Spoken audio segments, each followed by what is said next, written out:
GT news के दर्शकों को नमस्कार। मैं डॉक्टर संदीप दानखड़े आपके लिए लेकर आ रहा हूं सीधी बात डॉक्टर के साथ। जैसा कि हमने कहा था कि हम हमारे एपिसोड्स में अलग अलग समस्याओं पर विशेषज्ञों को स्टूडियो में बुलाकर आपकी समस्याओं का समाधान करेंगे। हमें बहुत सारे दर्शकों से बहुत सारे सवाल मिले हैं और उन सवालों के जवाब आज हम लेने वाले हैं हमारे विशेषज्ञों से। आज स्टूडियो में हमारे साथ है डॉक्टर अर्चना तापड़िया मैडम। डॉक्टर अर्चना तापड़िया मैडम डीएम कार्डियोलॉजी है और वो आकांक्षा कार्डियक इंस्टीट्यूट श्री कृष्ण पेट में कार्यरत है। मैडम ने संत अच्युत महाराज हॉस्पिटल में भी 11 साल तक सेवा दी है तथा वो पंजाब रॉ मेडिकल कॉलेज में कार्डियोलॉजी विभाग में भी एसोसिएट प्रोफेसर है। हमारे साथ दूसरे विशेषज्ञ है डॉक्टर नीरज रागानी। नमस्कार। डॉक्टर नीरज रागानी अमरावती के जाने माने इंटरवेंशनल कार्डियोलॉजिस्ट है। जेनिथ हार्ट हॉस्पिटल के वो संचालक है तथा doctor Punjab Rao Deshmukh medical college के कार्डियक डिपार्टमेंट के हेड भी कार्यरत है। डॉक्टर नीरज, आपने बहुत सारी प्रोसीजर्स अमरावती में पहली बार की है और उसकी वजह से ये एक बहुत सारा एसेट अमरावती में माना जाता है। आपका हमारे स्टूडियो में स्वागत है। Thank you. हमारे तीसरे विशेषज्ञ है डॉक्टर आदित्य गुप्ता। डॉक्टर आदित्य गुप्ता भी डीएम कार्डियोलॉजी है और ये स्काई हॉस्पिटल तथा अमरावती कार्डियक सेंटर के संचालक है और अमरावती में एक नए उभरते हुए कार्डियोलॉजिस्ट के रूप में आए हुए। तो हम सबसे पहले हमारे बेसिक क्वेश्चन जो आते हैं, डॉक्टर अर्चना मैडम, मैं आपको पूछना चाहूंगा कि बहुत बार हम लोग सुनते हैं कि हार्ट अटैक आया। ये एग्जैक्टली हार्ट अटैक आया यानी क्या होता है? सबसे पहले मैं बताना चाहूंगी कि हार्ट एग्जैक्टली क्या होता है। तो अब ये मॉडल में जैसा है कि हार्ट अपने मुट्ठी के साइज का एक मस्कुलर पंप है जो एक प्रेशर के साथ पूरे शरीर में ब्लड को सप्लाई करता है, जिसे हम ब्लड प्रेशर कहते हैं। उसकी अपनी 2 आर्टरीज होती है, राइट एंड लेफ्ट। अगर इसमें कहीं पे भी ब्लॉकेज आता है और हार्ट के मसल को खुद को डैमेज होता है तो उसे हम हार्ट अटैक बोलते हैं। जी, मैं सादी भाषा में जो समझ रहा हूँ कि हार्ट भी एक ऑर्गन है जिसको पूरे शरीर में खून पहुंचाना है। बिल्कुल। लेकिन उस हार्ट को खुद को काम करने के लिए भी जो ब्लड सप्लाई लगता है, तो उसको ब्लड सप्लाई पहुंचाने वाली जो वेसल्स होती है उसमें अगर किसी कारण से ब्लॉक आ जाता है तो उसको हम लोग हार्ट अटैक बोलते हैं। डॉक्टर नीरज सर, मैं पूछना चाहूंगा कि ऐसे कौन से लक्षण होते हैं जिसको हम समझेंगे कि ये हार्ट अटैक है? एक सामान्य व्यक्ति कैसे समझे कि ये हार्ट अटैक है? देखिए, हार्ट अटैक के कई कॉमन लक्षण होते हैं और कभी कभी हार्ट अटैक साइलेंट भी होता है। तो कॉमन जो लक्षण होते हैं वो जनरली पब्लिक का समझना ही होता है कि हार्ट अटैक का पेन केवल छाती में ही होता है, लेकिन गले से लेकर हमारी धमनी तक यानी अम्बिलिकस तक अगर कहीं पे भी न्यू ऑनसेट यानी नया कुछ पेन या भारीपन चालू होता है जो कि 15 से 20 मिनट तक से ज्यादा चल रहा है, यानी कोई चुभन या कुछ सेकंड तक का पेन नहीं, अगर कोई पेन 15 से 20 मिनट से ज्यादा चल रहा है और उसके साथ में पसीना आना, एकदम से कमजोरी महसूस होना या सांस भर के आना या उल्टी जैसा लगना, ऐसा किसी को एकदम से अगर शुरू हो रहा है तो ये डेफिनेटली एक हार्ट अटैक का एक मोस्ट कॉमन लक्षण हो सकता है। लेकिन सिर्फ यही लक्षण नहीं है, कभी कभी एकदम एसिडिटी जैसा महसूस होना, और जरूरी नहीं चेस्ट पेन हो, एकदम से थकावट आ जाना या चलने में सांस भर के आना या दिल की धड़कन बढ़ जाना या पसीना आना और उल्टी जैसा लगना, ये भी हार्ट अटैक के लक्षण हो सकते हैं। लेकिन मोस्ट कॉमनली ये पेन के साथ एसोसिएट होता है, इससे किसी भी न्यू ऑनसेट पेन को हमें निग्लेक्ट नहीं करना चाहिए और इमीडिएटली डॉक्टर से इलाज करवाना चाहिए। ठीक, डॉक्टर साहब, जैसा आपने कहा कि छाती में दर्द होना और वो पहली बार न्यू ऑनसेट यानी पहली बार कभी इस तरह का पेन हुआ है, और इस तरह का पेन कभी कभी कंधे में भी महसूस होता है या कभी कभी जबड़े में भी महसूस होता है? बिल्कुल। हार्ट अटैक का पेन जैसे मैंने आपको कहा गले से लेकर अम्बिलिकस तक कहीं भी हो सकता है, तो आपके बाह में भी हो सकता है और जरूरी नहीं लेफ्ट आर्म में ही हो, ये राइट में भी हो सकता है, शोल्डर्स में भी हो सकता है, गले में हो सकता है, चेस्ट में हो सकता है, पेट में भी हो सकता है, बैक में भी हो सकता है, और ये एक जगह पे नहीं रहता है। अगर हम इस पेन को डिस्क्राइब करें तो इस पेन को पेशेंट बहुत इजीली डिस्क्राइब नहीं कर पाता। वो ये कहता है कि सर मुझे अनइजीनेस लग रहा है, और उसका हाथ वो अपने चेस्ट पे रखता है। कभी कभी कहता है बहुत भारीपन लग रहा है, बहुत ज्यादा वजन लग रहा है या छाती में दबाव महसूस हो रहा है। जब हम पेशेंट से पूछते हैं कि आपको पेन हो रहा है तो कहता है नहीं सर पेन नहीं हो रहा है, मुझे अनइजीनेस लग रही है। यानी सबकॉन्शियस माइंड को उसको तकलीफ है लेकिन वो एग्जैक्टली उसको डिस्क्राइब नहीं कर पाता। बहुत बार लोगों की एक गलतफहमी भी होती है। बहुत बार हमने सुना है कि लोग सोचते हैं कि मैंने कल बहुत मसाले वाला या बहुत स्पाइसी खाना खा लिया था, शायद मुझे एसिडिटी हो गई हो। इस तरह का थिंकिंग बहुत बार लोगों के मन में आता है। और एक बार हमने तो कई बार सुना है कि घर वाले बताते हैं कि हमने सोचा एसिडिटी होंगी, उन्होंने दवाई लिया था और दवा खाने तक पहुंचने तक सब कुछ खत्म हो गया। ये बहुत ही एक डेंजरस शब्द है एसिडिटी। बहुत बार पेशेंट खुद ही डायग्नोस कर देता है कि हमें एसिडिटी है और मेडिकल से लाके एसिडिटी की दवाई खा लेता है और एक दिन नहीं 3-3 4 दिन तक गोली खाते रहता है, और जब वो एसिडिटी ठीक नहीं होती तब डॉक्टर के पास जाता है। तो हमें एसिडिटी और हार्ट अटैक के पेन में, हार्ट के पेन में कैसे डिफरेंशिएट करना चाहिए? जी, एसिडिटी कभी भी न्यू ऑनसेट नहीं होती, ऐसा नहीं होता कि हम एकदम ठीक है और आज हमें एकदम से एसिडिटी चालू हो गई। एसिडिटी अगर हमें कंटिन्यू चल रही है, यानी कि आधे एक घंटे से ऊपर चल रही है, और वो कंटिन्यूसली हमें भारीपन और अनइजीनेस कर रही है, और साथ में हमें कमजोरी भी महसूस हो रही है, तो उसे हमें बिल्कुल भी एसिडिटी नहीं समझना चाहिए। और खास करके अगर वो खाना खाने के बाद में बढ़ रही है, यानी हम कुछ खा ले और बाद में हमें भारीपन आ रहा है, तो एसिडिटी नहीं है। एसिडिटी जनरली खाली पेट होती है जी। हमारे खाना खाने के बाद में हमारा एसिड डाइल्यूट हो जाता है जी। और हमारा एसिडिटी कम होता है। लेकिन अगर खाना खाने के बाद में अनइजीनेस लग रहा है हमें, तो वो डेफिनेटली हार्ट का सिम्टम या तकलीफ हो सकती है। राइट। और जैसे कि हम बहुत बार देखते हैं कि एसिडिटी वगैरह रही, हम अगर थोड़ा बहुत चल फिर ले तो थोड़ा सा रिलीफ महसूस हो जाता है, लेकिन अगर वो हार्ट से रिलेटेड हो तो थोड़ा बहुत अगर एक्सरसाइज करेंगे तो वो तकलीफ और बढ़ जाती है। इस तरह के भी लक्षणों की तरफ ध्यान देना चाहिए। तो कभी भी छाती के पेन को, चेस्ट पेन को हम लोगों को एसिडिटी की तरफ नजरअंदाज बिल्कुल नहीं करना है। डॉक्टर साहब, मैं आपसे पूछना चाहूंगा कि बहुत बार हम आजकल न्यूज में सुनते हैं कि यंग लोगों में, पुराने जमाने में हम लोग देखते थे कि जो बहुत बड़े बुजुर्ग होते थे, किसी को ब्लड प्रेशर की तकलीफ है, डायबिटीज की तकलीफ है, शुगर की तकलीफ है, ऐसे लोगों को हार्ट अटैक आता था। लेकिन आजकल हम देखते हैं कि एकदम यंग जवान, एकदम अच्छे से हेल्दी लोग रहते हैं और एकदम कम एज में उनको हार्ट अटैक आ जाता है। इसके क्या कारण है?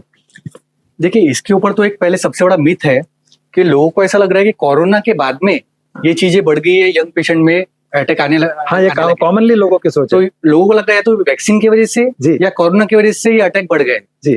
लेकिन आईसीएमआर, हाँ, ये बहुत बड़ी एक इंस्टीट्यूट है, Indian council of medical research, right, इसने एक बहुत बड़ी स्टडी किया इसके ऊपर। ओके। और उसमें इस स्टडी में ऐसा बताया गया है कि ना ही कोरोना का इन्फेक्शन का और ना ही उसके वैक्सीन का ये जो यंग में जो अटैक्स आ रहे हैं, इससे कोई रिलेशन नहीं। बहुत बढ़िया बात बताई डॉक्टर साहब आपने, क्योंकि इस बारे में बहुत से लोगों में समझ है कि हमने वैक्सीन लिया था, शायद उसी की वजह से हमारा शरीर कमजोर हो या हमारे शरीर पे कुछ गलत असर हुए है, जिसकी वजह से हार्ट अटैक ज्यादा आ रहा है। आपने बहुत अच्छी बात बताई। तो दर्शकों ने इस बात का मन में से निकाल देना चाहिए कि किसी कोरोना की वैक्सीन की वजह से हमको। और ये जो ऐसे दूसरे कौन से कारण है कि जिसकी वजह से तो ये जो स्टडीज हो रही है उसमें जो बताया जा रहा है, तो उसके जो फैक्टर्स है वो है हमारा लाइफस्टाइल और डाइट रिलेटेड, ओके, है ना। जो हमारा लाइफस्टाइल हो गया है वो अभी एक जगह पे बैठने वाला काम ज्यादा हो गया है, सीडेंटरी लाइफस्टाइल, जी, है ना। हमारा वॉकिंग का काम बहुत कम हो गया है। दूसरी बात, जो हमारा खाना है उसमें भी ऑयली फैटी फूड्स ये सब ज्यादा हो गया, फास्ट फूड ये ज्यादा हो गया है। तीसरा, स्ट्रेस लेवल बहुत ज्यादा हो गया है लोगों में, वो भी एक कारण है। और एक कारण बहुत ज्यादा इंपॉर्टेंट है जो यंग लोगों में ज्यादा पाया जाता है, वो है स्मोकिंग। अगर स्मोकिंग जो है, जो यंग अटैक्स हमारे पास में आते हैं उसमें ये रिस्क फैक्टर बहुत ज्यादा कॉमनली पाया जाता है कि वो लोग क्रोनिक स्मोकर रहते हैं। तो स्मोकिंग और टोबैको कंजम्पशन ये टोटली अवॉइड करना चाहिए। बहुत अच्छी बात बताई। डेफिनेटली हर जगह पे लिखा होता है, हर सिगरेट के पैकेट पे भी लिखा होता है कि ये तबीयत के लिए हानिकारक है। हम लोग देखते हैं लेकिन समझते नहीं है। डॉक्टर साहब ने कहा कि ये डेफिनेटली हार्ट के लिए भी बहुत नुकसानदायक है। मैडम, क्या इसमें हम लोग बहुत बार देखते हैं कि कोई अनुवांशिक कारण रह सकता है कि जिसकी वजह से हार्ट अटैक आने की संभावना ज्यादा होती है? नहीं, बिल्कुल।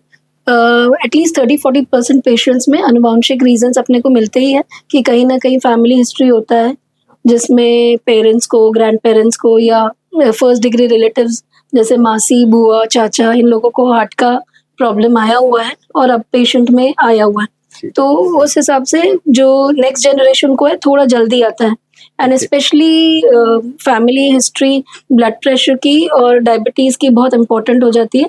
और जिनमें हाई कोलेस्ट्रॉल है, जो फैमिलीज में थोड़ा हाई कोलेस्ट्रॉल चल रहा है, उन लोगों को जल्दी स्क्रीनिंग करना चाहिए कोलेस्ट्रॉल का। मैडम, जैसा आपने कहा कि एक कोलेस्ट्रॉल की बात है, कोलेस्ट्रॉल का एक घटक जो अपने खून में हमेशा पाया जाता है, तो ऐसी कोई टेस्ट अवेलेबल है क्या कि हम लोग ये पता कर सके कि हमको कोई जेनेटिक प्रीडिस्पोजिशन या किसी व्यक्ति को हार्ट अटैक आने के चांसेस ज्यादा है? ये पता करने के लिए कोई कोलेस्ट्रॉल का या कोई ऐसे कोई घटक या कोई ब्लड टेस्ट, ऐसी कोई चीज अवेलेबल है क्या? बेसिकली अपन कंप्लीट लिपिड प्रोफाइल करना चाहिए जिसमें कोलेस्ट्रॉल, ट्राइग्लिसराइड, एलडीएल इम्पोर्टेंट है और लाइपोप्रोटीन है। तो ये सब इम्पोर्टेंट है जिससे हमें पता चलता है कि कितना रिस्क है नेक्स्ट जनरेशन को हार्ट अटैक आने का। ठीक।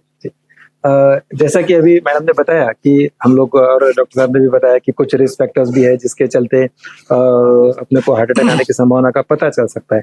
अगर किसी को ये पता चल जाए कि उनमें काफी सारे रिस्क फैक्टर्स है, एकदम से हर किसी के लिए संभव नहीं होता है कि वो लाइफस्टाइल एकदम से चेंज कर दे, क्योंकि आजकल कॉम्पिटिटिव युग है, आपको कंपटीशन बहुत है, वर्क प्रेशर, स्ट्रेस हर किसी को है, एकदम से हर चीज नहीं बदल सकते हैं। लेकिन अगर किसी कारण से किसी व्यक्ति को ये पता चल जाए कि मुझे हार्ट अटैक आने की संभावना ज्यादा है, तो ऐसे व्यक्ति ने क्या प्रिकॉशंस लेना चाहिए किस उम्र के बाद ये प्रिकॉशंस लेना शुरू करना चाहिए और कौन कौन सी चीजें में मॉडिफिकेशंस करना चाहिए? देखिए, सबसे पहले तो हमें ये समझना पड़ेगा कि ऊपर वाले ने, भगवान ने हमारा जो शरीर बनाया है वो ये सोच के नहीं बनाया कि हम किस तरीके का जीवन व्यतीत कर रहे हैं। सही है। चाहे हम वो 18वीं सदी में थे या हम 21वीं सदी में हैं, हमारा बॉडी वैसे ही बना हुआ है और बीमारियां हमें जल्दी आएंगी, क्योंकि हमें अपनी लाइफस्टाइल अगर हम चेंज नहीं करेंगे या हम अपने जीवन शैली को ठीक नहीं करेंगे तो हमारा स्ट्रेस, डाइट, एक्सरसाइज का पैटर्न ये तो हमें चेंज करना ही पड़ेगा। बट डॉक्टर संदीप, आपने जो क्वेश्चन पूछा कि अगर किसी पेशेंट या किसी व्यक्ति को ये मालूम पड़ता है कि उसे रिस्क ज्यादा है, तो कुछ स्कोरिंग सिस्टम्स होते हैं जो हम कैलकुलेट कर सकते हैं। जैसे एक अभी प्रिवेंट स्कोर है जो 2023 में ढूंढा गया था, और उसमें पाया गया कि अगर हम रिस्क कैलकुलेट करते हैं कि कोलेस्ट्रॉल कितना है, फैमिली हिस्ट्री है क्या, स्मोकिंग करते हैं क्या, डायबिटीज है क्या, हाइपरटेंशन है क्या, अगर वो स्कोर उनका 5 या 7.5 से ऊपर आता है तो दे कम इन मॉडरेट रिस्क। ओके। तो अगर आप कोई भी इंसान, अगर आप प्रिवेंट स्कोर ऑनलाइन टाइप करेंगे और सर्च करेंगे तो आप अपना भी प्रिवेंट स्कोर कैलकुलेट कर सकते हैं। तो इफ यू सी कि अगर आपका प्रिवेंट स्कोर मोर देन 7.5 है और अगर आप मॉडरेट रिस्क में आ रहे हैं तो आपको डेफिनेटली अपनी बॉडी को ठीक करने के लिए एफर्ट्स लेने पड़ेंगे, क्योंकि अगर आज आप वो एफर्ट्स नहीं लेते हैं तो आने वाले 5 to 10 ईयर्स में आपको हार्ट अटैक आने के चांसेस ज्यादा हो जाते हैं। तो उसमें आप फैमिली हिस्ट्री तो चेंज नहीं कर सकते क्योंकि इट इज प्री डिस्पोज, आप उसमें ऑलरेडी प्री डिस्पोज है। आपको रेगुलरली आपका ब्लड प्रेशर, आपका शुगर चेक करते रहना चाहिए, उसे कंट्रोल में रखना चाहिए, और उसके लिए जो नेसेसरी डाइट चेंजेस है, जो एक्सरसाइज है, जो स्ट्रेस मैनेजमेंट है, आप टाइम पे काम पूरा कर लीजिए। अगर आप स्ट्रेस को नींद में लेके जाएंगे या काम को आप नींद में लेके जाएंगे तो डेफिनेटली आपके हार्ट पे वो over a period of time हानिकारक रहेगा। तो आप अपनी रिस्क देखिए कितनी है, अपने पैरामीटर्स को प्रॉपर कंट्रोल कीजिए, शुगर, ब्लड प्रेशर, वेट, आप महीने में 2 महीने में एक बार वेट चेक करते रहिए। एंड आफ्टर दैट अगर वो सब चीजें कंट्रोल में है तो, या फिर नहीं कंट्रोल में है, तो उसके लिए आप प्रॉपर डाइट, न्यूट्रिशन, एक्सरसाइज उस पर ध्यान दीजिए। बहुत अच्छी बात बताई डॉक्टर साहब ने कि केवल अपने को जेनेटिक प्रीडिस्पोजिशन ही नहीं, अपने को लाइफस्टाइल के मॉडिफिकेशंस बहुत जरूरी है, और जब तक हम वो नहीं करेंगे हमारी हार्ट अटैक आने का खतरा बढ़ता रहेगा। डॉक्टर आदित्य, हम लोग बहुत बार देखते हैं, सुनने को मिलता है कि एक्सरसाइज करना चाहिए, लेकिन एग्जैक्टली कितना एक्सरसाइज करना चाहिए? हम लोग बहुत बार देखते हैं, हम लोग सुनते हैं कि वो बंदा तो बहुत ही मतलब फिटनेस फ्रीक था, वो मैराथन रनर था, तो बहुत कुछ अच्छा था, फिर भी एकदम कम उम्र में उसको हार्ट अटैक आ गया। ये सब चीजें हम जो सुनने को मिलता है, तो एग्जैक्टली कितना एक्सरसाइज या कितना ये होना चाहिए? देखिए, एक्सरसाइज 2 टाइप की रहती है। एक रहती है एरोबिक एक्सरसाइज और एक रहती है स्ट्रेंथनिंग, जैसे रेजिस्टेंस, जो अपन जिम या फिर वेट लिफ्टिंग करते हैं, मसल, हाँ, वो वाली एक्सरसाइज अलग रहती है। और एरोबिक एक्सरसाइज जैसे कि साइकिलिंग हो गया, वॉकिंग हो गया, ये अलग एक्सरसाइज जिसमें एनर्जी कंज्यूम होती है, कैलोरीज कंज्यूम। तो गाइडलाइंस के हिसाब से आपको at least 30 minutes daily aerobic exercise करना है और एटलीस्ट 5 डेज पर वीक। अगर रोज कर सकते हैं, फुल वीक कर सकते हैं तो और अच्छा है, लेकिन एटलीस्ट 5 डेज तो आपको 30 मिनट्स वॉकिंग, मतलब वॉकिंग भी ब्रिस्क वॉकिंग, ऐसा नहीं स्लो नहीं, ब्रिस्क वॉकिंग, और या फिर साइकिलिंग, ये एरोबिक एक्सरसाइज में आ गया, या फिर आपका कोई स्पोर्ट्स, है ना। और जो रेजिस्टेंस एक्सरसाइज रहते हैं उसके लिए 30 minutes at least 2 days in a week. हाँ, तो उसमें अपना जो बॉडी का स्ट्रेंथ है वो भी मेंटेन रहता है, तो इसके लिए दोनों एक्सरसाइज इंपॉर्टेंट है। ठीक है। जैसा कि डॉक्टर साहब ने कहा कि हमारी जो ब्रिस्क वॉकिंग जैसी एक्सरसाइज 7 दिन में से कम 5 दिन, कम से कम 30 मिनट तक, 30 मिनट तक होना चाहिए हर रोज, और हफ्ते में कम से कम 2 बार हमारा जो वेट ट्रेनिंग है, मसल ट्रेनिंग जो हम स्ट्रेंथनिंग कहते हैं, वो वाली एक्सरसाइज अपनी होनी चाहिए। ये बहुत इंपॉर्टेंट है, क्योंकि बहुत बार लोगों में ये गलतफहमी हो जाती है कि मेरा जो मैं दौड़ भाग करता हूँ, मेरा तो चलना इतना हो जाता है, मेरे तो स्टेप्स इतने हो जाते हैं। बहुत से लोग स्मार्ट वॉच लगाते हैं और उनको लगता है कि इतने स्टेप्स मेरे काम में चल के दिन भर हो गए, यानी वो मेरा काम हो गया। तो यहाँ पर अपने को मशीन्स और खुद के इसमें यहाँ पे फर्क महसूस करना है। आपका जो ब्रिस्क वॉकिंग है कि आपको पसीना आ जाए, सभी जो एक अपन कॉमन लोगों की हमारा एक्सरसाइज शुड बी लाइक, अगर हम एक्सरसाइज करने जा रहे हैं तो हमारा एम एक्सरसाइज करना ही होना चाहिए, हमारे दिमाग में तब टारगेट्स नहीं होना चाहिए। ओके। एक रिक्शा चलाने वाले को भी एक्सरसाइज करना चाहिए। ओके। अगर वो दिन भर रिक्शा चला रहे, इतनी एनर्जी कंज्यूम हो रही है, तो जो भाई मुझे भी यहाँ पहुंचना है, जो काम में स्ट्रेस है, but your exercise should be a piece of mind. Okay, कि आप आज एक्सरसाइज। तो डॉक्टर साहब, इसमें हम एक्सरसाइज करते करते फोन पे बातें करेंगे या कोई काम की चीजें करते रहेंगे, इसको व्हाट्सएप टेक्स्ट मैसेज करते रहेंगे? Ideally you should, while doing exercise you should just do exercise ideally. Okay, मेरे ख्याल से ये भी एक बहुत इंपॉर्टेंट पॉइंट है जो डॉक्टर साहब ने कहा। मैडम, आप कुछ कहना चाहते हैं? हाँ, ब्रिस्क वॉकिंग का भी एक डेफिनेशन है कि इट इज 100 स्टेप्स पर मिनट। ओके अगर आप मन में कैलकुलेट करें कि आप 1 मिनट में 100 स्टेप्स कर रहे हो क्या, that is brisk walking. Okay हाँ। Okay okay. लेकिन मेरे ख्याल से जहाँ तक मैडम ये बहुत अच्छा है, लेकिन कहीं ऐसा ना हो जाए कि जो बोलते हैं ना कि टाइप 1 पर्सनैलिटी वाला पर्सन है कि वो स्टेप गिनने का ही टेंशन ले ले और स्ट्रेस ले ले। लेकिन एक बार एक रफली अगर आपको आदत हो जाती है कि यूजुअली मैं किस स्पीड से चल रहा हूँ और उस स्पीड से अगर प्रॉपरली चले तो वो एक रफली उसके अराउंड हमारा ये चलना होना चाहिए। डॉक्टर साहब अभी हमने एक्सरसाइज के बारे में सुना, लेकिन कितना होना चाहिए ये भी सुना, कम से कम हो इतना मिनिमम होना चाहिए। क्या इसका एक्सेसिव कोई है कि इससे ज्यादा नहीं होना चाहिए? क्या ऐसा भी कुछ होता है एक्सर्शन? या दूसरी बात मैं इसको पूछना चाहूंगा कि जैसे हमारा शरीर जब भी कोई ज्यादा एक्सरसाइज करता है तो हमारे शरीर को रेस्ट की या नींद की जरूरत होती है, तो क्या नींद का कोई फैक्टर होता है कि जिससे हम लोग हमारे शरीर को जरूरत होती है, या उसकी कमी की वजह से कभी हार्ट अटैक आने के चांसेस बढ़ सकते हैं क्या? देखिए, जो आपने पहला क्वेश्चन पूछा, तो जो स्टडीज बता रही है कि अनएक्लिमेटाइज्ड एक्टिविटी, यानी कि जिसका अपने बॉडी को एक्लिमेटाइजेशन नहीं है, जी। जैसे कि आदत नहीं है, जी तो अगर आपका बॉडी को आदत नहीं है और आप पहले ही दिन 10 किलोमीटर भाग लेंगे, तो वो आपकी बॉडी को कहीं ना कहीं हार्म करेगा। क्या रहता है, वेसल्स पे प्लाक रहता है, हाँ। और जो प्लाक रहता है वो कभी रप्चर हो सकता है। जी अगर आप बहुत ज्यादा आपकी बॉडी को जो आदत नहीं है वो कर रहे हो, तो पहले आपको उसको आदत डालना पड़ेगा। पहले धीरे धीरे चालू करना पड़ेगा, धीरे धीरे आपको इंक्रीज करना पड़ेगा आपके एक्सरसाइज लेवल। जी। ऐसा नहीं कि आप पहले दिन ही बहुत ज्यादा एक्सरसाइज कर रहे हो, है ना। ये एक पहला चीज हो गया। और जो स्लीप है, स्लीप तो बहुत ही ज्यादा इंपॉर्टेंट है। At least 7 to 9 hours of sound sleep. Sound sleep मतलब एकदम कंटिन्यूस अच्छी स्लीप, है ना, ये बहुत जरूरी है। क्योंकि जब स्लीप नहीं होती है, क्या होता है, बीपी रहना, अपना बीपी रात के टाइम में डिप होता है जब हम सोते हैं। हाँ। तो अगर अपनी नींद अच्छी नहीं हो रही तो एक तो हाइपरटेंशन अपना परसिस्टेंट रहेगा नाइट में भी। दूसरी बात, जो हार्मोन्स रहते हैं वो हार्मोन्स में बढ़ते हैं, जैसे कि कोर्टिजोल हो गया, एड्रेनालिन हो गया। ये हार्मोन्स जब अपने को अच्छी स्लीप नहीं मिल रही है, तो ये अपने बॉडी में बढ़ते हैं। तो ये दोनों चीज और वापस से बीपी इंक्रीज करते हैं, तो ये और एक रिस्क फैक्टर हो जाता है हार्ट अटैक के लिए। तो इसके लिए साउंड स्लीप होना एटलीस्ट फॉर 7 to 9 आवर्स, ये बहुत जरूरी है। डॉक्टर साहब, जो आपने सब बताया उस हिसाब से मैं ये समझ रहा हूँ कि अपनी बॉडी जितनी भी मेहनत करती है, आखिरकार उसको रिकवर करने का काम अपना नींद में होता है, और वो कम से कम 7 से 9 घंटे होना बहुत जरूरी है। तभी आपके शरीर का ठीक से रिकवरी होंगी, या आपको अदरवाइज आपको हार्ट अटैक आने के चांसेस बढ़ जाएंगे। सवाल अभी काफी है, हम एक बार छोटा सा ब्रेक लेते हैं, इसके बाद हम फिर से इसके बारे में, ट्रीटमेंट और उसकी मोडालिटीज के बारे में जानकारी लेकर फिर से उपस्थित होंगे। नमस्कार।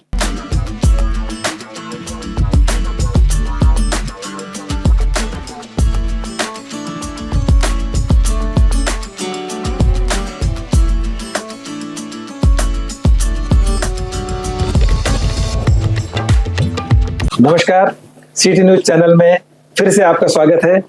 डॉक्टर साहब, हम चर्चा कर रहे थे हार्ट अटैक की संभावनाओं के बारे में, उसके प्रिवेंशन के, उसको हम कैसे रोक सकते हैं, उसके लिए हमको क्या क्या चेंजेस इन लाइफस्टाइल करना चाहिए, उस बारे में हम चर्चा कर रहे थे। अब डॉक्टर साहब, बहुत बार हम लोग देखते हैं कि आजकल एक व्हाट्सएप यूनिवर्सिटी नाम की एक चीज अवेलेबल हो गई है, जहाँ से अलग अलग नॉलेज सबको मिलते रहता है। उसमें का कुछ सही होता है, कुछ गलत होता है, लेकिन हर कोई सोच लेता है कि बस मैंने ये कहीं तो भी देख लिया मीडिया में, मतलब यही सच होगा। इन सब के चलते हमारे दर्शकों को हम सही जानकारी पहुंचाना चाहते हैं। हम नहीं चाहते कि अमरावती में किसी भी हार्ट अटैक के व्यक्ति की बिना इलाज के डेथ हो जाए। तो हमको बताइए कि अगर किसी पेशेंट में, मैडम मैं ये सवाल आपसे पूछना चाहूंगा, अगर किसी को हार्ट अटैक आता है तो हार्ट अटैक आने के बाद में उसने तुरंत क्या करना चाहिए? बहुत इम्पोर्टेंट है। वैसे इतने सारे शोज और बुक्स देखने के बाद सभी को लगता है कि हमको सब पता है, बट जब जेन्युइनली घर में होता है तब सब पैनिक हो जाते हैं कि क्या करना चाहिए करके। अगर किसी को चेस्ट पेन हो तो सबसे पहले तो उसको बिठा के रखो, सुलाइए मत, ओके, ठीक है। और इन केस वो ओल्ड पेशेंट है, हार्ट अटैक की मतलब पहले आ चुका है या हार्ट की गोलियां होगी, तो टैबलेट सॉर्बिट्रेट रहती है 5 मिलीग्राम की, तो वो टैबलेट जीभ के नीचे रखिए बेटर पोजीशन में। और अगर चेस्ट पेन कम नहीं हुआ तो आप रिपीट कर सकते हो आफ्टर 10 मिनट्स। तब तक आप कोई ना कोई हॉस्पिटल, अभी अमरावती इतना छोटा है कि आप कहीं ना कहीं पहुंच ही जाओगे मेन हॉस्पिटल में। और सेकेंड इज, अगर एस्पिरिन की टैबलेट हो तो वो दे देनी चाहिए। ये मेन ट्रीटमेंट है जो आप घर में कर सकते हो। ठीक ठीक। तो जैसा कि मैडम ने कहा कि जब भी कभी चेस्ट पेन होता है या हार्ट अटैक की संभावना लगती है, तब समय बहुत इंपॉर्टेंट होता है, और उस वक्त समय नहीं गंवाना, उसमें एज अर्ली एज पॉसिबल हमको हॉस्पिटल में पहुंचने की तैयारी शुरू कर देनी है। लेकिन जब तक कि हमारी कोई व्हीकल निकलती है, कुछ करती है, तब तक जिन लोगों को खासकर मालूम है कि हमको हार्ट अटैक आने की संभावना है, या जिनको पहले हार्ट अटैक आ चुका है, उनके पास डेफिनेटली एक सॉर्बिट्रेट की छोटी सी गोली होती है। ये गोली अपने घर में रहनी चाहिए ऐसे लोगों के लिए, खासकर जिनको खतरा सभी है। जगह रहना चाहिए। इनफैक्ट मैं तो सब पेशेंट्स को एडवाइस करती हूँ, आप वॉलेट में रखिए, कहीं पे भी जा रहे तो आपके रिलेटिव्स के पर्स में होना चाहिए, आपको नहीं तो किसी और को भी काम में आएगी, और स्पेशली टॉयलेट में होना चाहिए, बिकॉज वो एक जगह है जहाँ पे आदमी मैक्सिमम स्ट्रेन करता है और वहाँ चेस्ट पेन होता है। एग्जैक्टली मैडम, एक और एक बात हम लोग हमेशा सुनते हैं कि बहुत बार किसी को कॉन्स्टिपेशन होता है हाँ। और वो स्ट्रेन करते वक्त में उसको तुरंत वहां पर हार्ट अटैक आ जाता है। बिल्कुल। तो ये आपने बहुत अच्छी बात बताई कि सॉर्बिट्रेट हर जगह पर अपने पास अवेलेबल होनी चाहिए और ये चीज अपनी जान बचाने में डेफिनेटली कारगर साबित होती है। कम से कम हमको इतना समय देती है कि हम हॉस्पिटल में पहुंच सके और उसके लिए जो जरूरी है वो ट्रीटमेंट ले सके। डॉक्टर नीरज सर, हम हमेशा बहुत सारे शब्द सुनते हैं जैसे कि एंजियोग्राफी, एंजियोप्लास्टी, बाईपास। ये क्या है? What is angiography, what is angioplasty? Common लोगों के लिए लगभग एक ही शब्द है, हार्ट से रिलेटेड कोई तो भी ट्रीटमेंट है और ये बहुत महंगी होती है। इतनी एक बेसिक लोगों के लिए होता है और कुछ लोगों को इसकी वजह से एक मन में डर लगा रहता है कि कुछ तो भी हार्ट के हॉस्पिटल के पास जाएंगे तो यही सब होगा और बहुत सारा खर्चा लगेगा। तो थोड़ा इसके बारे में हमारे दर्शकों को बताइए कि ये सब क्या होता है और इसके लिए क्या इसकी जरूरत है। डॉक्टर संदीप, जैसे हम मेडिकल लैंग्वेज में कहते हैं, एनजीओ का मतलब होता है ब्लड वेसल्स जी और ग्राफी का मतलब होता है फोटो निकालना। जी तो जैसे एंजियोग्राफी का मतलब होता है ब्लड वेसल्स का फोटोग्राफ निकालना, ओके। और प्लास्टी का मतलब होता है उसको रिपेयर करना। ठीक। तो एंजियोप्लास्टी को हम कहते हैं ब्लड वेसल को रिपेयर करना। ओके। अब एंजियोग्राफी बहुत एक्सपेंसिव जांच नहीं है और आजकल गवर्नमेंट काफी स्कीम्स निकाल रही है जिसके थ्रू काफी जो पुअर पीपल है जो नहीं अफोर्ड कर सकते वो फ्री ऑफ कॉस्ट या काफी मिनिमम रेट में भी एंजियोग्राफी करवा सकते हैं और काफी योजनाओं में फ्री ऑफ कॉस्ट एंजियोप्लास्टी भी अवेलेबल है। ओके। डेफिनेटली एक एंजियोप्लास्टी करने के लिए जो इक्विपमेंट्स लगते हैं, जो सामान लगता है, जो मशीनरी, स्टाफ, बैकअप, हॉस्पिटल लगता है, वो काफी एक्सपेंसिव होता है। तो प्राइवेट हॉस्पिटल में जाने के बाद में एंजियोप्लास्टी एक एक्सपेंसिव ट्रीटमेंट है। हाँ। एंड काफी लोग आजकल हम देख रहे हैं कि आफ्टर कोविड इंश्योरेंस का जो पेनिट्रेशन है हमारे मार्केट में काफी बढ़ गया है। तो most of the people they are वो इंश्योर्ड है, तो इंश्योरेंस में पूरी तरीके से कवर होता है। तो एंजियोग्राफी एक सिंपल टेस्ट है और इसे बिल्कुल भी हमें घबराना नहीं चाहिए। एंजियोग्राफी करने के लिए डॉक्टर को हार्डली 5 to 10 मिनट्स लगते हैं, उस पेशेंट को प्रिपेयर करने के लिए 10 मिनट्स लगते हैं और एंजियोग्राफी होने के बाद में अगर नॉर्मल है तो विद इन 30 to 40 मिनट्स हम पेशेंट को घर पे भेज देते हैं। सेम डे पेशेंट्स चल के जाते हैं क्योंकि हम आज की तारीख में हम 99.99% ऑफ द एंजियोग्राफीज हम हाथ से ही करते हैं। ओके। तो पेशेंट जब भी हमारे पास आता है काफी पैनिक रहता है क्योंकि वो एंजियोग्राफी जैसे ही वर्ड सुनता है, हाँ। बहुत बदनाम वर्ड है एंजियोग्राफी। अच्छा। आप उसको सीटी स्कैन बोल दो, आप उसको कुछ भी बोल दो, करा लेना है। हाँ। लेकिन आपने एंजियोग्राफी बोला तो जी। पहले वो भाग जाता है। बहुत से लोगों के मन में तो डर ही लगता है कि हाँ। एंजियोग्राफी क्या हो गया तो उसके बाद में मेरी एंजियोप्लास्टी होना ही है और मुझे लाखों का खर्चा लगना ही है, हाँ। ऐसा एज्यूम करके हाँ, तो लेते ये हैं। थोड़ा वो कहाँ सा तक सही थोड़ी सी नहीं है, थोड़ी सी हम इसको बोलेंगे कि भाई ये थोड़ा सा बदनामी हो गई है कि जैसे एंजियोग्राफी होगी तो एंजियोप्लास्टी को पकड़ के कर ही लेगा डॉक्टर, एंजियोप्लास्टी तो स्टैंड डाल ही देगा। तो ये चीजें ऐसे आज भी आजकल सही नहीं रही है। पुराने 8-10 साल पहले जब टेक्नोलॉजी नहीं थी, व्हाट्सएप नहीं था, तब ठीक था, लेकिन आजकल हर कोई इतना वेल एजुकेटेड है चैट जीपीटी जेमिनी के जमाने में कि उन सबको समझते हैं हर चीज। लोग हमारे पास गूगल लेके आ जाते हैं, सर ऐसा है। तो मुझे ऐसा लगता है कि unless it's an heart attack जहाँ पे every second is important, minute भी नहीं, राइट, वहां पे एंजियोग्राफी के लिए अगर पेशेंट रेडी है तो he should be ready for angioplasty as well. Okay. कि आपने एंजियोग्राफी की, ब्लॉकेज है 100%, उसको इमीडिएटली ओपन कर दीजिए। लेकिन अगर पेशेंट को हार्ट अटैक नहीं है तो फिर एंजियोग्राफी करने के बाद में हम जब पेशेंट से डिस्कस करते हैं और क्रिटिकल ब्लॉकेज नहीं रहता है तो हम उसे दवाई लिख के आधे घंटे में घर पे भेज देते हैं। लेकिन अगर क्रिटिकल ब्लॉकेज है तो हम उसे ऑप्शन देते हैं कि भाई एंजियोप्लास्टी करना चाहिए, आपके पास पैसा है तो आप यहाँ पे कराइए, पैसा नहीं है तो आप गवर्नमेंट हॉस्पिटल में भी ऑप्शन है आपके पास।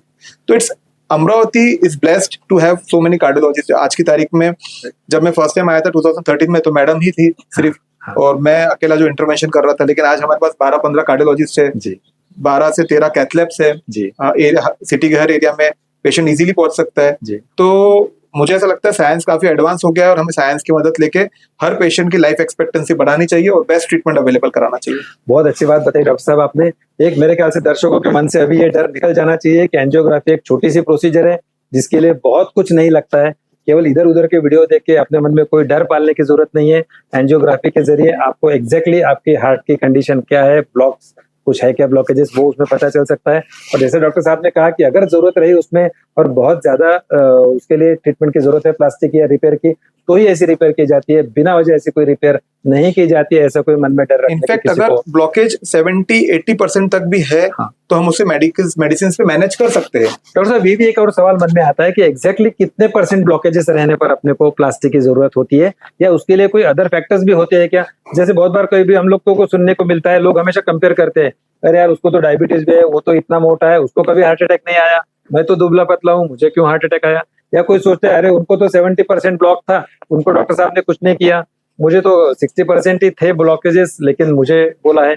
तो क्या ऐसे और भी कोई फैक्टर्स है या परसेंटेज का कुछ कम ज्यादा प्रमाण है जिसके आधार पर डिसीजन होता है? देखिए, ओवरऑल अगर हम देखा जाए मोटा मोटी तो 70% के जो नीचे के ब्लॉकेज रहते हैं वो जनरली तकलीफ देते ही नहीं है। ओके। और बहुत बार एंजियोग्राफी पेशेंट किसी और कारण से कराता है, भाई उसे अटिपिकल चेस्ट पेन है, Okay. यहाँ चुभता है, यहाँ चुभता है, भाई मुझे एंजियोग्राफी मेरे प्रिवेंशन के लिए करानी, ब्लॉकेज है क्या नहीं है। तो 70% के नीचे के ब्लॉकेज जनरली तकलीफ नहीं देते अनलेस वो मेन आर्टरी में, लेफ्ट मेन में। जो ब्लॉकेज 80-85% से ऊपर जाते हैं हाँ। वो धीरे धीरे तकलीफ देना शुरू करते हैं। भाई मुझे पहले 3 माले पे चढ़ने में दिक्कत नहीं होती थी, लेकिन अब मैं 2 माले पे थक जाता हूँ। हाँ। तो वो ब्लॉकेजेस अगर हम जल्दी देख लेंगे, हाँ। और अगर पेशेंट एक्टिव है, उसे हाँ। टेनिस खेलना है, भाग दौड़ करनी है, हाँ। ही 50-55 हाँ। और उसे तकलीफ शुरू हुई है, हाँ। तो उन ब्लॉकेजेस को ठीक करके स्टेबलाइज कर देना चाहिए, क्योंकि वो कभी भी क्रैक होकर हार्ट अटैक में कन्वर्ट हो सकते हैं। लेकिन अगर वहीं पे कोई 90 ईयर्स का पेशेंट है और उसको 85% भी ब्लॉकेज है जो मेन आर्टरी में नहीं है और वो चलता ही नहीं है, हाँ। तो उस ब्लॉकेज को भी आप दवाई पे ठीक कर सकते हैं। तो बहुत डिपेंड ऑन द पेशेंट, हाँ। ब्लॉकेज कहाँ पे है और कितना हाँ। परसेंटेज है और तकलीफ क्या दे रहा है। जी, तो बहुत सही बात बताई डॉक्टर साहब आपने। तो मेरे ख्याल से यह निर्णय कार्डियोलॉजिस्ट को लेना है कि इसके लिए कौन सी ट्रीटमेंट जरूरी है, और हर व्यक्ति के हिसाब से ये ट्रीटमेंट अलग अलग हो सकता है। इस पे कार्डियोलॉजिस्ट का कोई इंटेंशन नहीं होता है कि केवल ये व्यक्ति खर्चा कर सकता है इसीलिए उससे खर्चा करवाया, ऐसी गलतफहमी किसी को मन में रखने की कोई जरूरत नहीं है। हम हमेशा अपने को मन में डाउट रहा तो we can always take a second opinion, और हमेशा डॉक्टर की ओपिनियन की रिस्पेक्ट करनी चाहिए। डॉक्टर साहब यहाँ पे अभी डॉक्टर साहब ने जैसे कहा कि अभी सीटी स्कैन का निकला है, एक सीटी एंजियोग्राफी नाम की भी चीज हम लोग हमेशा सुनते हैं कि जिसके लिए कोई नली नहीं डालनी पड़ती,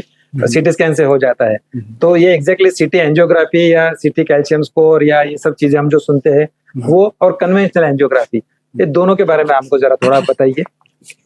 सीटी एंजियोग्राफी जो रहता है वो कैसा रहता है कि उसमें अपने को कुछ वायर या कुछ कैथेटर अंदर नहीं डालना है शरीर के। जी। उसमें एक आईवी लाइन लगी रहती है अपने रस में, और उसी में से जैसे अपन सलाइन डालते हैं उसी के थ्रू कॉन्ट्रास्ट मीडियम बोल के एक रहता है वो अपन डालते हैं, और सीटी स्कैन जैसा दिमाग का सीटी स्कैन रहता है वैसे ही हार्ट का सीटी स्कैन होता है, वो दवाई डाल के। ओके। तो उसमें अपने को नस में कुछ ब्लॉकेज है क्या वो दिखते हैं। ओके। तो इसके अंदर आपके बॉडी में कोई ऐसा वायर या कैथेटर अंदर नहीं जा रहा है ना। ठीक। तो रिलेटिवली ये नॉन इन्वेसिव प्रोसीजर है। राइट। अब इसके इंडिकेशंस कैसे रहते हैं कि कुछ यंग पॉपुलेशन है, सपोज एक 35 ईयर्स ऑफ पेशेंट है और उसको अटिपिकल चेस्ट पेन हो रहा है, हाँ। तो हम उसको कभी टीएमटी जो ट्रेडमिल टेस्ट रहता है पहले हम उसको वो बोलते हैं, राइट, है ना, 2D को बोलते हैं। हाँ। लेकिन अगर ये टेस्ट भी इनकंक्लूसिव आ रही है, हाँ। तो फिर अभी ये 35 ईयर का पेशेंट है और इसमें बाकी के कुछ ऐसा कुछ मेजर चीजें नहीं आ रही है, अटिपिकल चेस्ट पेन है, तो फिर सीटी एंजियोग्राफी किया जाता है क्योंकि ये नॉन इन्वेसिव है ना। तो इसके अंदर अपने को अगर सपोज कुछ ब्लॉकेज मिल रहे हैं तो फिर अपन नॉर्मल एंजियोग्राफी पे जा सकते हैं। यही अगर सपोज काफी ओल्ड एज पेशेंट्स है ना, तो उसके अंदर अगर सपोज टिपिकल सिम्टम्स है तो उस पर अपन डायरेक्ट एंजियोग्राफी के लिए भी जा सकते हैं। तो depend on the patient scenario, उसका पूरा क्लिनिकल प्रोफाइल के हिसाब से डिसाइड होता है कि इसको नॉर्मल नॉर्मल एंजियोग्राफी लगने वाला है या सीटी एंजियोग्राफी लगने वाला है। ओके, है ना, दोनों के अपने अपने इंडिकेशंस है। ठीक। डॉक्टर साहब जैसा आप बता रहे हैं कि ये निर्णय कार्डियोलॉजिस्ट लेना होता है कि आपके लिए क्या सही रहेगा। अक्सर हम देखते हैं कि किसी के फैमिली में या किसी के रिश्तेदारों में अगर कहीं पर हार्ट अटैक आ जाता है तो वो सब लोग बोलते हैं कि हमको हमारा कार्डियक इवैल्यूएशन करना होता है। फिर वही लोग कुछ तो भी मीडिया का देख के किसी का सुना के कि अरे यार वो नली डालने से तो अच्छा है कि नॉन इन्वेसिव टेस्ट हो जाता है, तो चलो मैं मेरा सीटी एंजियो कर लेता हूँ। खुद होके निर्णय लेके बोलते हैं कि हमको यही चीज करो, तो ये गलत है। और ये निर्णय डॉक्टर्स को या कार्डियोलॉजिस्ट को लेना चाहिए कि आपके लिए कौन सा इन्वेस्टिगेशन अप्रोप्रिएट रहेगा, और उनका सुनकर ही इन्वेस्टिगेशन होने चाहिए, वरना वो एक और आपके लिए बिना वजह, कई बार एक हम लोग कुछ चीजों में जैसे हम लोग फॉल्स पॉजिटिव या फॉल्स नेगेटिव चीजें देखते हैं कि कुछ थोड़ा सा दिख गया और उससे और टेंशन में आ गए और बिना वजह ही बोलते हैं कि दूध का जला छाछ भी फूंक कर पीता है, वैसे फिर ओवर प्रोटेक्टिव कहीं तो भी शुरू हो जाता है।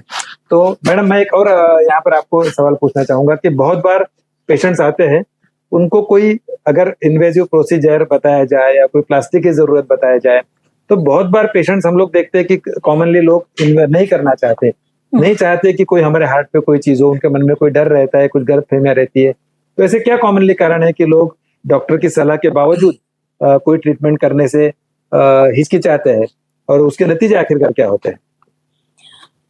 बेसिकली डर बहुत है लोगों में, एक्सेप्टेंस ऑफ डिजीज नहीं रहता है। Okay. जैसे कल ही मेरे पास एक 30 ईयर ओल्ड पेशेंट आई थी, फीमेल पेशेंट, जिसको संडे को चेस्ट पेन हुआ, उसको कल मैंने बोला हार्ट अटैक है और नीरज के पास एंजियोग्राफी के लिए भेजा तो वो जाने को ही तैयार नहीं थी।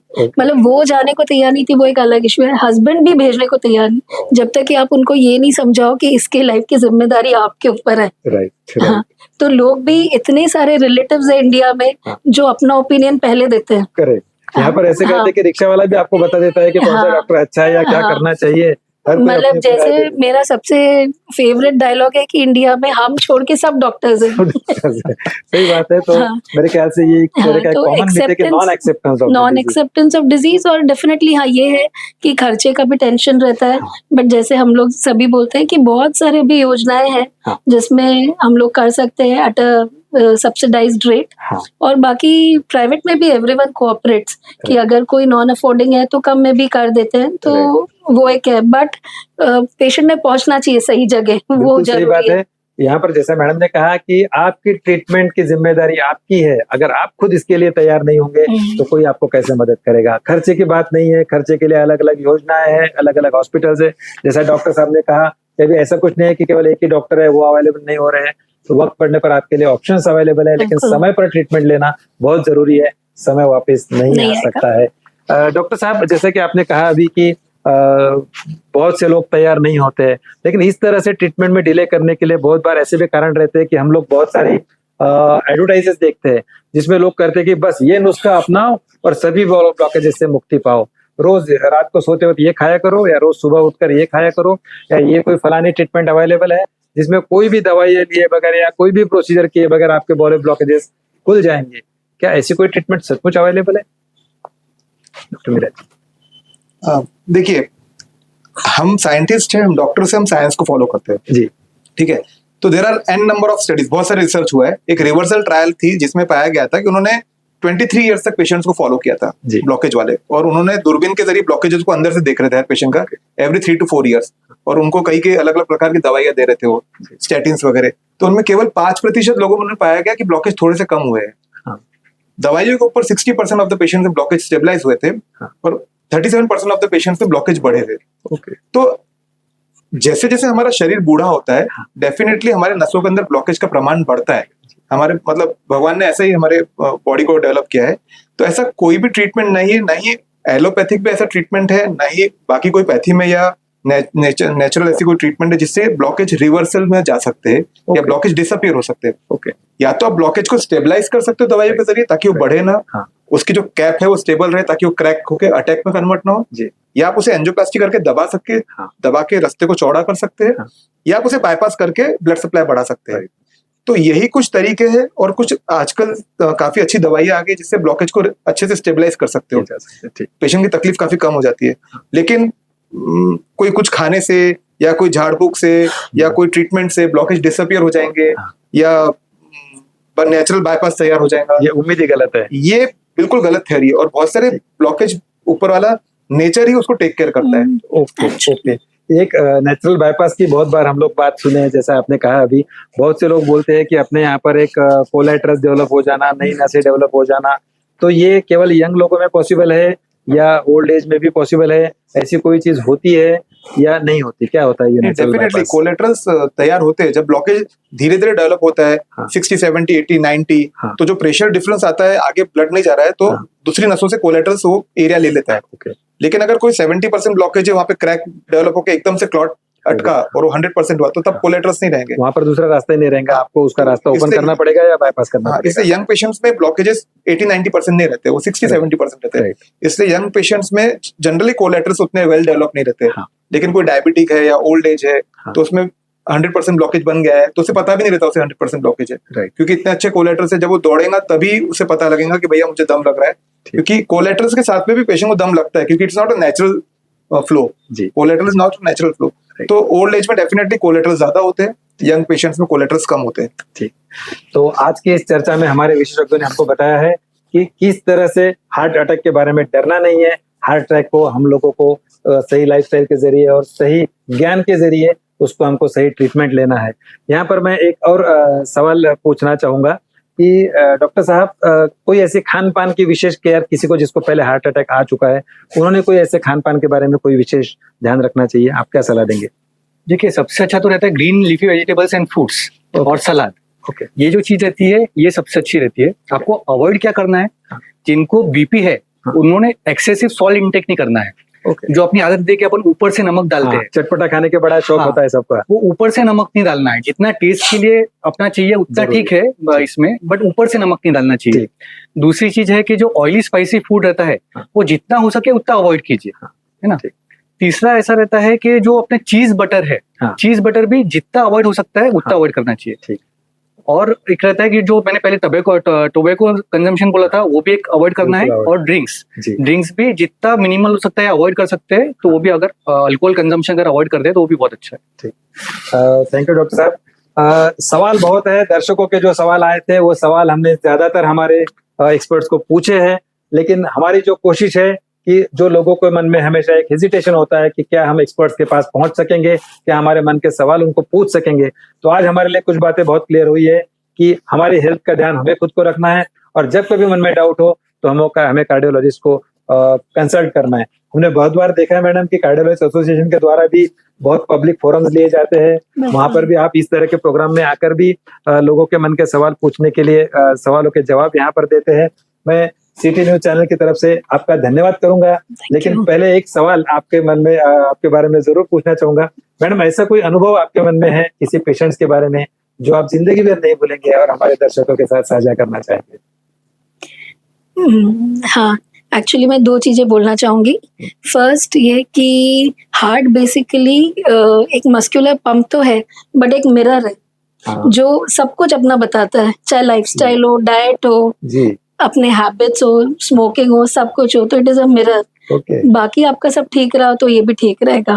ओके फर्स्ट वो है, और सेकंड हाँ, मैं अभी एक रीसेंट वो डेफिनेटली शेयर करना चाहूँगी कि इतना अवेयरनेस डॉक्टर्स लोग, चाहे हम लोग हैं, बाकी कार्डियोलॉजिस्ट है, फिजिशियंस है, जो सभी बढ़ा रहे अपने लेवल पे। तो हमारे पास एक पेशेंट अभी आई थी जो अंजनगांव के पास में रहती थी, और उसका हस्बैंड इसमें गया कार्डियक फेलियर में, और मतलब अरेस्ट में गया। ओके और वो लेडी फार्म पे काम करती है, उधर से उसने पंपिंग करते हुए एम्बुलेंस से लेके आई, ओह माय गॉड, मतलब 30-35 मिनट्स जब तक वो परतवाड़ा पहुंचे, और वहां पे स्टेबलाइज होके हमारे पास आई। तो वो इतना अच्छा लगा मुझे कि डॉक्टर्स का जो बात है वो कहाँ का, मतलब जो लोग दिन भर रील्स देखते, बाकी देखते, ये भी जरूर देखिए। मैडम ये सुनकर मुझे एकदम वो सती सावित्री की कहानी याद आ गई, Actually, जिसने अपने हस्बैंड के प्राण वापस लाए थे। हाँ, तो इसी तरह का ये एक बहुत उदाहरण है, ही और इससे हम beautiful लोगों के मन में एक experience और था। समझ आती है कि एक जो बेसिक लाइफ सपोर्ट का एक जो हम लोग हाँ। हमेशा सभी डॉक्टर्स आने की तरफ से बिल्कुल। एक ट्रेनिंग हमेशा सब जगह कंडक्ट करते हैं कि हर किसी को बेसिक लाइफ सपोर्ट की एक आना जानकारी चाहिए। होनी चाहिए, ताकि किसी को भी कहीं पर भी अगर इस तरह की कोई चीज होती है तो उसकी जान बचाई जा सके। डॉक्टर साहब, एक जैसे मैडम ने अभी बोलते हुए शब्द निकला था कि कार्डियक अरेस्ट, हम बहुत बार आपने कहा था कि ब्लड सप्लाई रुक जाता है और फिर उसको हार्ट अटैक आ जाता है, फिर कार्डियक मसल्स को ब्लड सप्लाई कम हो जाता है और मसल्स डेड होना शुरू हो जाता है, तो इसमें थोड़ा समय मिल जाता है और फिर हम ट्रीटमेंट करके उसको थोड़ा सा रिवाइव भी कर लेते हैं और पेशेंट बच जाता है। लेकिन सडनली हम लोग बहुत बार वीडियोस में भी देखते हैं कि कोई व्यक्ति काम कर रहा था, भाषण दे रहा था, डांस कर रहा था किसी शादी में, और सडनली उसको कार्डियक अरेस्ट आ जाता है और वो सडनली कोलैप्स हो जाता है। तो कार्डियक अरेस्ट और कार्डियक जो हार्ट अटैक है, ये दोनों में क्या फर्क है?